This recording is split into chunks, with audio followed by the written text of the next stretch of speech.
Anushka academy, सरकारी सेवा में जाने के लिए अपने हौसलों को दीजिए उड़ान और जुड़िए अनुष्का एकेडमी के साथ। Hiranmagri sector 3 Udaipur. Contact number 8233223322।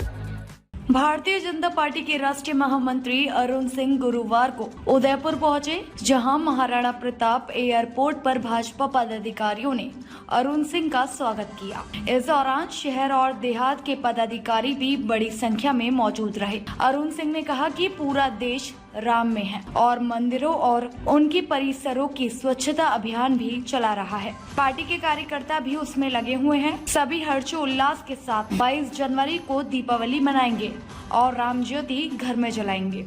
पूरे देश में राममय वातावरण देखा जा रहा है और देश का सपना साकार हो रहा है। राम मंदिर मामले पर कांग्रेस के सवाल उठाने के मामले पर अरुण सिंह बोले कि कांग्रेस सवाल तो उठाएगी, क्योंकि उनके वकील कपिल सिब्बल कोर्ट में खड़े होकर जज साहब इतनी जल्दी क्या है, तारीख आगे की दे दीजिए, राम मंदिर का फैसला अभी मत सुनाइए। यह कांग्रेस के लोग ही करते थे। शुरू से ही कांग्रेस इसके पक्ष में थी ही नहीं कि राम मंदिर बने। यह तो प्रधानमंत्री नरेंद्र मोदी के प्रयास से जो शीघ्र से शीघ्र सारे मैटर जज के सामने रखे गए और जज ने फैसला सुनाया और देश के प्रधानमंत्री ने भूमि पूजन भी किया। अब इससे बड़ी प्रसन्नता से बड़ी बात क्या हो सकती है। अरुण सिंह ने कहा कि जो दर्शन करेगा उसे पुण्य मिलेगा, जो दर्शन नहीं करेगा और राम राम नहीं कहेगा उसे पुण्य नहीं मिलेगा।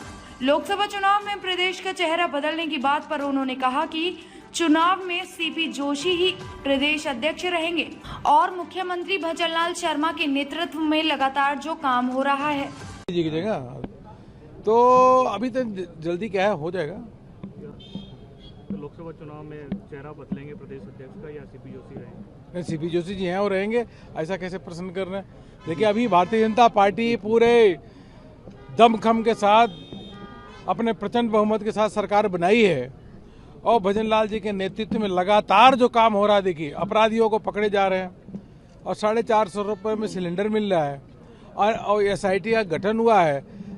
इतने तेज गति से काम कर रही है, प्रदेशवासी खुश हैं और भारतीय जनता पार्टी को जो सफलता मिली, सभी कार्यकर्ताओं ने मेहनत की है। माननीय प्रधानमंत्री मोदी जी के नेतृत्व में सरकार बनी है। अब प्रदेश का चौमुखा विकास होगा और अपराधी तो नहीं बचेंगे कहीं पे भी। आज पहली कैबिनेट की बैठक है, उसमें मतलब पुराने कार्यों की समीक्षा भी होगी क्या? जो पिछली सरकार, देखिए सरकार का काम है जो वह सरकार करे। हम लोग संगठन के लोग हैं, हमसे संगठन की बात करिए। जय जय। देश राममय है और लोग स्वच्छता अभियान भी कर रहे हैं। जो तीर्थ स्थान है उससे उन सभी परिसरों का, मंदिरों के बाहर भी और सभी धार्मिक स्थानों का अभी स्वच्छता अभियान भी चल रहा है। पार्टी के कार्यकर्ता भी उसमें लगे हुए हैं और सभी हर्षोल्लास के साथ 22 तारीख को दीपावली मनाएंगे और राम ज्योति घर में जलाएंगे। ऐसा राममय वातावरण कभी देखा नहीं, जैसे इस प्रकार से राममय वातावरण पूरा देश में है और सबके जो है सपने साकार हो रहे हैं। इससे बड़ी खुशी की बात क्या होगी। यह मन नहीं, आत्मीय सुख, आत्मीय प्रसन्नता का अनुभव सभी कर रहे हैं। फिर भी कांग्रेस सवाल उठा रही है। सवाल उठाएगी नहीं, क्योंकि कांग्रेस के वकील कोर्ट में खड़े होकर के बोलते थे कपिल सिब्बल जी कि जज साहब इतनी जल्दी क्या है, तारीख आगे के दे दीजिए, राम मंदिर की अभी फैसला मत सुनाइए। ये कांग्रेस के लोग ही करते थे और शुरू से कांग्रेस ने कभी भी इसके पक्ष में थे ही नहीं कि भगवान राम का भव्य मंदिर वहाँ बने, नहीं तो पहले बन गया होता। ये तो प्रधानमंत्री नरेंद्र मोदी जी, उनके जो प्रयास से जो शीघ्र से शीघ्र सारे मैटर जजों के सामने रखे गए, एविडेंस रखे गए, 5 जजों ने फैसला सुनाया और देश के यशस्वी प्रधानमंत्री जी ने जाकर वहाँ पे भूमि पूजन भी किया। अब इससे बड़ी प्रसन्नता की क्या बात होगी कि अपने आंखों के सामने देशवासी देख रहे हैं कि प्रभु राम लला भव्य राम मंदिर में वहाँ विराजने जा रहे हैं। इससे बड़ी खुशी की बात क्या होगी। कुछ कांग्रेसी नेता सरयू में स्नान कर चुके हैं, कुछ निमंत्रण को अस्वीकार कर चुके हैं। देखिए, सरयू में भी स्नान करना चाहिए, सबको जाके दर्शन भी करना चाहिए।